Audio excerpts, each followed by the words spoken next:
Hi everyone, welcome to the first video to help you transform your relationship with food in just 30 days. My name is Heather Thatcher and I'm your Vitality Lifeguard. And for those of you who don't know me yet, I'm a registered nurse with a mission to help people create long-lasting, healthy lifestyle change. And this means fixing the problem at the cause, not just putting a band-aid solution over it like a standard meal plan or something like that.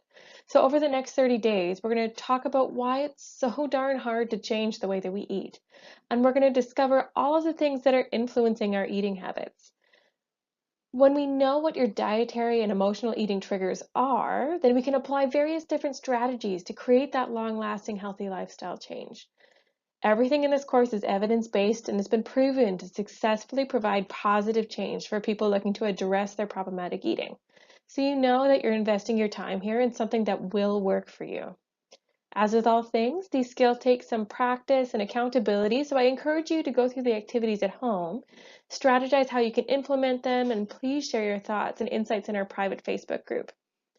You can also post your questions, share your stories of how you're successful, and get some support when you're needing a little bit more help.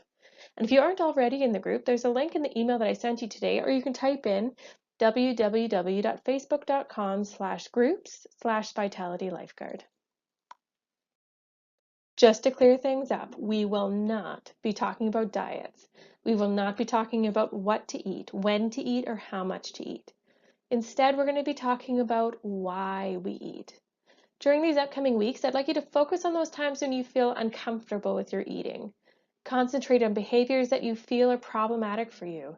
It could be that you have a problem with how often you're choosing foods that aren't healthy for you, or if you're looking through the fridge for a snack even though you just ate dinner 20 minutes ago, or if you're feeling like you're eating much larger quantities of food than you should be.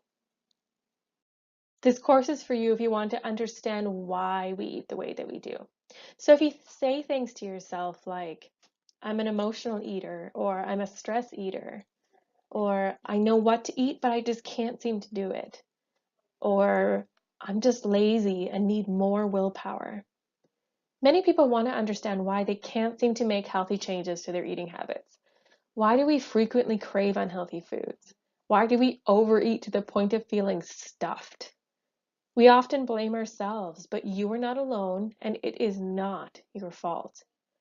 These days, nutritional information is readily available. Most people have a pretty good idea of what they should be eating to stay healthy, and there's a plentiful supply of healthy food at the nearest grocery store. But it's still such a challenge to eat healthfully. So why do so many of us struggle with food cravings? The reason is that each of us have developed our own particular and sometimes complex relationship with food. At a basic level, food simply provides our body with the energy and nutrients to stay alive. However, food means so much more to us than basic nourishment. It plays so many other roles in our lives. Food's involved in celebrations and gatherings. It gives us comfort and pleasure. It can be a familiar way of coping with stressful situations. And rooted back in our childhood, food has often been seen as a reward for good behavior or accomplishment. So in other words, we may be craving the feelings that result from eating the food, not the food itself. Has anyone heard the prediction that our children may be the first generation to have a lower life expectancy than their parents? How can this be? Here we have clean water, a ready supply of healthy food, and advanced medical technology. But why are we developing health problems at an earlier age? Have you ever looked back at old school class photos or watched a movie from the 1950s or 60s?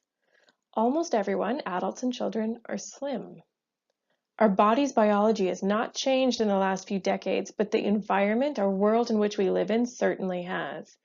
And these changes in our environment have changed our lifestyle in a whole pile of different ways, including our eating habits. Dr. George Bray, an obesity researcher, has said, genes load the gun, the environment pulls the trigger. So what this means is that we inherit our metabolism, our body shape, and our risk for certain medical problems from our parents.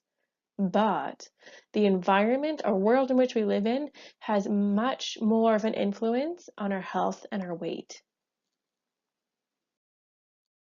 Imagine that immigrants entering our country would see this sign at the port of entry. Warning, living in our environment may be hazardous to your health and waistline. The fact is that simply living here puts us at risk of becoming overweight. Even our pets have a weight problem. Did you know that almost 60% of our cats and dogs are overweight? There are so many factors in our environment that could be called eating cues or prompts. These are the factors that we probably don't even notice, but they have a very powerful influence on our eating. And it's these factors that can make us feel like we have no control over our eating behaviors. We are a society of on-the-go, hectic lifestyles, and we combine eating with other activities. So I want you to look at this. How many of you eat at your desk at work? Do you eat while you're driving in the car, or while you're watching TV or reading or on your phone or otherwise distracted?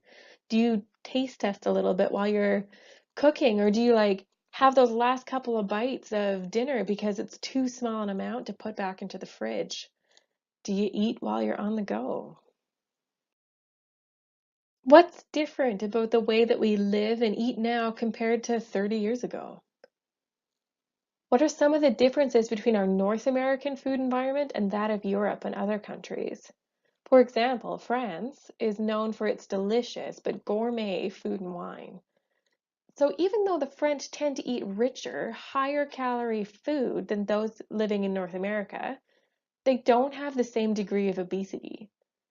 So why is this? In part, it's because they take long lunches and go home to eat with their family. They take the time to enjoy their meal together and focus on the food that they eat, and as a result, they eat less. There was a study done which compared the eating time of a North American that ordered a meal at McDonald's and a person from France that had ordered a meal at McDonald's. And so it's the exact same meal. And so the person from North America finished it in about 11 minutes. And the person in France took about 28 minutes to finish the exact same meal. And so when we slow that down and mindfully eat and enjoy our food a little bit more, we also get to hear our body's cues when it says, okay, that's good. That's it for today, and we're just getting started. Your mission, should you choose to accept it, is to see how many fast food places, grocery stores, and food advertisements you see on the way home. Drive safe, but just turn up your awareness. So see how many different times you are reminded about food from when you leave the office to when you walk through that front door at home. All right, see you next time.